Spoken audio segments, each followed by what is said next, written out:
తెలంగాణ దక్షిణ కాశీ కాళేశ్వరంలో జరుగుతున్న సరస్వతి పుష్కరాల కార్యక్రమానికి అధ్యక్షత వహించిన మిత్రులు, సహచార మంత్రివర్గ సభ్యులు, మీ అభిమాన నాయకులు దుద్దిల్ల శ్రీధర్ బాబు గారు, కార్యక్రమంలో నాతో పాటు పాల్గొన్న దేవాదాయ శాఖ మంత్రివర్యులు శ్రీమతి కొండా సురేఖ గారు, కరీంనగర్ ఉమ్మడి జిల్లా ప్రాంతం నుంచి ప్రాతినిధ్యం వహిస్తున్న మిత్రులు మంత్రివర్యులు పొన్నం ప్రభాకర్ గారు, రెవెన్యూ శాఖ మంత్రివర్యులు పొంగులేటి శ్రీనివాసరెడ్డి గారు, అడ్లూరి లక్ష్మణ్ గారు, ఆది శ్రీనివాస్ గారు, శాసన మండలి సభ్యులు, శాసనసభ్యులు, ప్రభుత్వ సలహాదారులు, ఇక్కడికి విచ్చేసిన భక్తులందరికీ కూడా సరస్వతి పుష్కర శుభాకాంక్షలు. ఇంతకుముందే ఈరోజు ఉదయం మాధవానంద స్వామి గారు ఉదయం 5 గంటల ప్రాంతంలోనే ఈ సరస్వతి పుష్కరాలను ప్రారంభించి మొదటి రోజు భక్తులకు అందుబాటులోకి తీసుకురావడం జరిగింది. తెలంగాణ రాష్ట్ర ప్రభుత్వం మన సాంప్రదాయాలను కాపాడి ప్రజలకు అవసరమైన అన్ని మౌలిక వసతులు కల్పించడం ద్వారా మన సంస్కృతిని, సాంప్రదాయాలను శాశ్వతంగా భవిష్యత్ తరాలకు అందించడానికి అవసరమైన అన్ని కార్యక్రమాలను మనం తీసుకొని ముందుకు వెళ్తున్నాం. దేవాదాయ శాఖకు సంబంధించిన ప్రిన్సిపల్ సెక్రటరీ గారు శ్రీమతి శైలజ రామయ్యర్ గారి నేతృత్వంలో దేవాదాయ శాఖ అధికారులే కాకుండా ఈ జిల్లా రెవెన్యూ అధికారులు, పోలీస్ అధికారులు, ఇతర శాఖలకు సంబంధించిన అధికారులు, వైద్య ఆరోగ్య శాఖకు సంబంధించిన అధికారులు అందరూ భక్తులకు ఎలాంటి అసౌకర్యం కలగకుండా ఇక్కడికి వచ్చే భక్తులకు అన్ని రకాలుగా వసతులు కల్పించాలన్న లక్ష్యంతో ఈరోజు ఈ ఏర్పాట్లు అన్నిటిని కూడా బ్రహ్మాండంగా చేసిండ్రు. ప్రత్యేక ఆకర్షణగా ఈరోజు సుదూర ప్రాంతాల నుంచి వచ్చే భక్తులకు ఇబ్బంది కలగొద్దు అని ఒక టెంట్ సిటీని కూడా ఏర్పాటు చేసి ఒక అద్భుతంగా ఈరోజు తెలంగాణ రాష్ట్రంలో ఈ పుష్కరాలను నిర్వహిస్తున్నందుకు అధికారులందరినీ కూడా మనస్ఫూర్తిగా నేను అభినందిస్తున్నా. తెలంగాణ రాష్ట్రం వచ్చిన తర్వాత ఈ పుష్కరాలు మొట్టమొదటిసారి రావడం జరిగింది.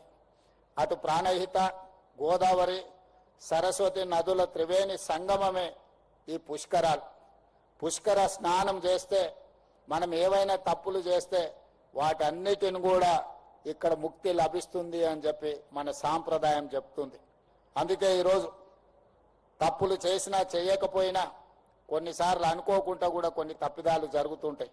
అందుకే భక్తులందరూ ఈ ప్రాంతానికి వచ్చి సరస్వతి పుష్కరాలలో గోదావరి నదిలో ఈరోజు పవిత్ర స్నానం చేయడం ద్వారా ఒక మంచి సాంప్రదాయానికి తెరలేపాల్సిన అవసరం ఉన్నది. నా హయంలోనే నేను అదృష్టంగా భావిస్తున్నా. ఈ సరస్వతి పుష్కరాలే కాదు, తొందరలోనే గోదావరి పుష్కరాలు, కృష్ణా పుష్కరాలు, సమ్మక్క సారలమ్మకు సంబంధించిన జాతర, ఇవన్నీ కూడా రాబోయే 3 సంవత్సరాలలో తెలంగాణ రాష్ట్ర ప్రభుత్వం నిర్వహించే అదృష్టం నాకు కలగడం నేను చాలా సంతోషంగా, అదొక ఆశీర్వాదంగా నేను భావిస్తున్నాను. ఎందుకు అంటే ఈరోజు దేశంలో ఈ మధ్యలో మీరందరూ చూసినారు, కుంభమేళాకి కోట్లాది మంది భక్తులు అక్కడికి వెళ్ళారు. ఇతర ప్రాంతాలలో సరస్వతి పుష్కరాలతో పాటు దేశంలో గంగా, యమున, ఎక్కడెక్కడైతే నదులు ఉన్నాయో, నదులు నాగరికతనే కాదు, నదులను దేవాలయాలుగా, దేవతలుగా భావించి మన వాళ్ళందరూ కూడా ఆచార సంస్కృతులను పాటించడం మనం చూస్తూ ఉన్నాం. అందుకే ఈరోజు తెలంగాణ రాష్ట్రంలో రాబోయే పుష్కరాలు, గోదావరి పుష్కరాలు, అదేవిధంగా కృష్ణా పుష్కరాలను అద్భుతంగా నిర్వహించాలని వాటికి పునాదులు ఈరోజు ఈ సరస్వతి పుష్కరాల సందర్భంగానే మనం ఇవన్నీ ఏర్పాటు చేసుకున్నాం. మిత్రులు శ్రీధర్ బాబు గారు చాలా అంశాలను ప్రస్తావించారు.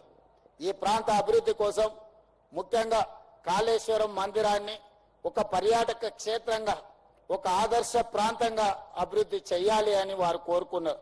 తప్పకుండా ఈ మంతని శాసనసభ నియోజకవర్గానికి ఒక గొప్ప చరిత్ర ఉన్నది.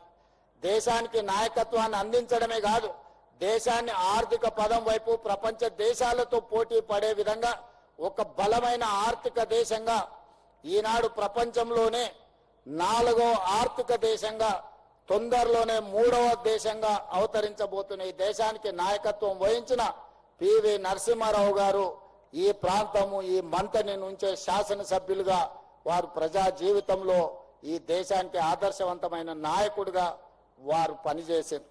వారి వారసత్వంగా శ్రీపాదరావు గారు ఈ ప్రాంత ప్రజల కోసం శాసనసభ వ్యవహారాలు ఏదైనా స్పీకర్ల గురించి చర్చ వచ్చినప్పుడు ప్రతిపక్షాలు కూడా ఆనాడు ప్రతిపక్ష నాయకుడుగా ఉన్న చంద్రబాబు నాయుడు గారు ఈ మధ్యలో నేను శ్రీధర్ బాబు గారు దావోస్లో కలిసినప్పుడు వారు గుర్తు చేసుకొని ప్రస్తావించారు. శ్రీపాదరావు గారు ఉన్నప్పుడు హుందాగా శాసనసభ వ్యవహారాలను నడిపినరు, వారి పట్ల మాకెంతో గౌరవం ఉన్నదని చెప్పి చంద్రబాబు నాయుడు గారు ప్రస్తావించినప్పుడు నాకు చాలా సంతోషం కలిగింది, ఆనందం కలిగింది. తెలంగాణ ప్రాంతం నుంచి ఒక మంచి బాధ్యత నిర్వహించిన స్పీకరు ఉండడం, వారిని కోల్పోవడం మన దురదృష్టమైన, వారు గొప్పగా రాణించడము మనకు ఒక గౌరవం. ఆ తర్వాతి 3వ తరం ఈరోజు మిత్రులు శ్రీధర్ బాబు గారు. శ్రీధర్ బాబు గారు ఈరోజు మంతనికే కాదు రాష్ట్రానికి సంబంధించిన నాయకత్వం వహించడమే కాకుండా ఈ రాష్ట్రానికి ఈ 15-16 నెలల్లో 3 లక్షల కోట్ల రూపాయల పెట్టుబడులను స్వదేశీ విదేశీ పెట్టుబడులను ఆకర్షించడం ద్వారా ప్రైవేటు రంగంలో కూడా 1,00,000 ఉద్యోగాలు 15-16 నెలల్లో మన రాష్ట్ర ప్రభుత్వం కల్పించింది అని అంటే అందులో శ్రీధర్ బాబు గారి పాత్రను ఎవరు మరవలేనిది. ఈరోజు ప్రభుత్వ నిర్వహణలో ముఖ్యంగా స్వదేశీ విదేశీ పెట్టుబడులను ఆకర్షించడంలో ప్రైవేట్ కార్పొరేట్ కంపెనీలను హైదరాబాదు నగరంలో తెలంగాణ ప్రాంతంలో పెట్టుబడులు పెట్టడానికి ఆహ్వానించడంలో పూర్తి స్థాయిలో వారు నాకు సహకరిస్తూ రాష్ట్రాన్ని ముందుకు నడుపుతున్నారు. అందుకే మంతని నియోజకవర్గ కాంగ్రెస్ పార్టీ నాయకులకు నా విజ్ఞప్తి ఒక్కటే, వారు రోజులో 18 గంటలు పనిచేస్తే 12 గంటలు మీ మధ్యలోనే ఉంటున్నాడు, 6 గంటలే రాష్ట్రానికి ఇస్తున్నాడు. కాబట్టి ఇప్పటి నుంచి 6 గంటలు మీరు తీసుకొని వారి సమయాన్ని 12 గంటలు రాష్ట్రానికి ఇచ్చేటట్ల వారిని పూర్తి స్థాయిలోకి వచ్చే స్వేచ్ఛగా పనిచేసే విధంగా మీరు వారికి చెప్పాలి. రాత్రి 11 అయినా వారి సెక్రటేరియట్ లో మంతన్ నియోజకవర్గం వాళ్ళనే కలుస్తూ ఉంటాడు. వారికి కొంత స్వేచ్ఛ ఇవ్వండి. ఎందుకు అని అంటే మీ ప్రతిష్ట పెంచే విధంగా, రాష్ట్రాన్ని అభివృద్ధి పదం వైపు నడిపించే విధంగా వారు బాధ్యతలను నిర్వహిస్తున్నారు. ఈ అవకాశం మళ్ళీ మళ్ళీ వచ్చేది కాదు. ఆనాడు పివి నరసింహారావు గారు ఏ విధంగా అయితే ఈ దేశాన్ని ఆర్థిక పదం వైపు ప్రధానమంత్రిగా నడిపించిండ్రో ఈ రోజు తెలంగాణ రాష్ట్రాన్ని ఒక బలిష్టమైన ఆర్థిక రాష్ట్రంగా నిలదొక్కుకోవాలి అంటే ఐటీ అండ్ ఇండస్ట్రీస్ శాఖలను నిర్వహిస్తున్న శ్రీధర్ బాబు గారు నిరంతరం కష్టపడుతూ మిగతా అధికారులను ప్రోత్సహిస్తూ ముందుకు వెళ్లాల్సిన అవసరం ఉన్నది. వారు ఆ దిశగా పనిచేస్తున్నారు. వారికి ఇంకా ఏకాగ్రతతో పనిచేయడానికి మంతని నియోజకవర్గ ప్రజలు వారిని మనస్ఫూర్తిగా ఆశీర్వదించవలసిన బాధ్యత ఈ నియోజకవర్గ ప్రజల మీద ఉన్నది అని చెప్పి నేను స్వయంగా మీ అందరికీ నేను విజ్ఞప్తి చేస్తున్నా. అదేవిధంగా ఈ ప్రాంత అభివృద్ధి గురించి వారు అడిగినారు, ఒక మాస్టర్ ప్లాన్ చేయాలి, ఈ ప్రాంతాన్ని అభివృద్ధి, ఈ పర్యాటక క్షేత్రం, ఇక్కడ ఉన్న దేవాలయం కాళేశ్వరం దేవాలయానికి ఒక గొప్ప చరిత్ర ఉన్నది, అభివృద్ధి చేయడానికి 100 కోట్లు కావాలి అని. వారికి నిజంగా అడిగేది కూడా రానట్టుంది. 100 కాదు, ఈ ప్రాంతాన్ని అద్భుతంగా అభివృద్ధి చేయడానికి, ఒక పర్యాటక క్షేత్రంగా మార్చడానికి రాబోయే గోదావరి పుష్కరాలు అంటే కాళేశ్వరంలోనే మంతని శాసనసభ నియోజకవర్గంలో ఈ ప్రాంతానికి దేశం నలుమూలల నుంచి భక్తులు వచ్చే విధంగా 100 కాదు, అవసరమైతే 200 కోట్ల రూపాయలైనా కేటాయించి ఒక గొప్ప పర్యాటక క్షేత్రంగా భవిష్యత్తులో పెట్టుబడులు పెట్టడానికి అవసరమైన ప్రణాళికలు సిద్ధం చేయడానికి మా రాష్ట్ర ప్రభుత్వం సిద్ధంగా ఉంది. ఎందుకంటే రాష్ట్ర అభివృద్ధిలో నిరంతరం శ్రమిస్తున్న శ్రీధర్ బాబు గారి నియోజకవర్గానికి అదనంగా నిధులు ఇవ్వడం నా బాధ్యతగా నేను భావిస్తున్నా. అదేవిధంగా గోదావరి పుష్కరాలు నిర్వహించేటప్పుడు కొడంగల్లో నేను నిర్వహించాలన్నా నిర్వహించలేను. ఎందుకంటే గోదావరి జలాలు అక్కడికి రావట్లేదు, గోదావరి నది ఆ ప్రాంతంలో ప్రవహించడం లేదు. ఈ ప్రాంతానికి ప్రకృతి ఆశీర్వాదం గోదావరి నది. మరి గోదావరి నది ప్రాంతంలో ప్రవహిస్తున్నప్పుడు ఈ ప్రాంతాన్ని ఒక గోదావరి పుష్కరాలు అద్భుతంగా నిర్వహించాలి అని అంటే ఇక్కడికి వచ్చే భక్తులకు అన్ని రకాలుగా వసతులు ఏర్పాటు చేయవలసిన బాధ్యత రాష్ట్ర ప్రభుత్వంగా మా మీద ఉన్నది. మా అధికారిని శ్రీమతి శైలజ రామయ్య గారికి, మా సోదరిమణి కొండా సురేఖ గారికి నేను ఈ వేదిక మీద నుంచే సూచనలు ఇస్తున్నా. రాబోయే గోదావరి పుష్కరాలతో పాటు కాళేశ్వరం మందిరానికి అవసరమైన మాస్టర్ ప్లాన్ అద్భుతంగా తీర్చిదిద్దండి.